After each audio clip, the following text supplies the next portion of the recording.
কি বোলিং রে বাবা, 2 ওভারে 2 উইকেট। তাসকিন ও মেহেদীর ঘূর্ণিতে নাস্তানাবুদ শ্রীলঙ্কা। 2 ওপেনারকে ফিরিয়ে ম্যাচে ফিরেছে বাংলাদেশ।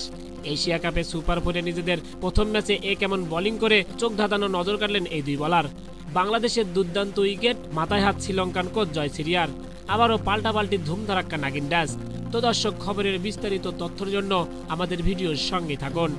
গ্রুপ পর্বের দেখায় শ্রীলঙ্কার কাছে হেরেছিল বাংলাদেশ ক্রিকেট দল। এবার টাইগারদের সামনে সেই হারের প্রতিশোধ নেওয়ার সুযোগ রয়েছে। সুপার 4-এর প্রথম ম্যাচে লঙ্কানদের মুখোমুখি হচ্ছে বাংলাদেশ ক্রিকেট দল, যেখানে টসে হেরে আগে ব্যাট করেছে শ্রীলঙ্কা। বল হাতে শুরুতে ভালো করেনি বাংলাদেশ ক্রিকেট দল। ইনিংসের প্রথম ওভারে কুশল মেন্ডিসের কাছে ছক্কা হজম করেন শরীফুল ইসলাম, আর আক্রমণাত্মক শুরু করা লঙ্কানদের উদ্বোধনী জুটি ভাঙেন তাসকিন আহমেদ। পঞ্চম ওভারের শেষ বলটি ভালো লেন্থে করেছিলেন তাসকিন আহমেদ। মিডল ও লেগ স্টাম্পের উপর থেকে টেনে খেলতে এসেছিলেন পাতুম নিশাঙ্কা। টাইমিং ভালো না হয় মিড উইকেটে দাঁড়িয়ে থাকা সাইফ হাসানের হাতে ক্যাচ দেন তিনি। সাজঘরে ফেরার আগে 15 বলে 22 রান করেছেন এই ওপেনার। নিশাঙ্কা ফিরলেও আরেক ওপেনার কুশল মেন্ডিস রানের চাকা সচল দিয়েছেন। ফলে পাওয়ার প্লে শেষে আর কোনো উইকেট না হারিয়ে 53 রান সংগ্রহ করেছে তারা। ফলে পাওয়ার প্লে শেষে রানের চাকা নাগাম দেয় বাংলাদেশ ক্রিকেট দল।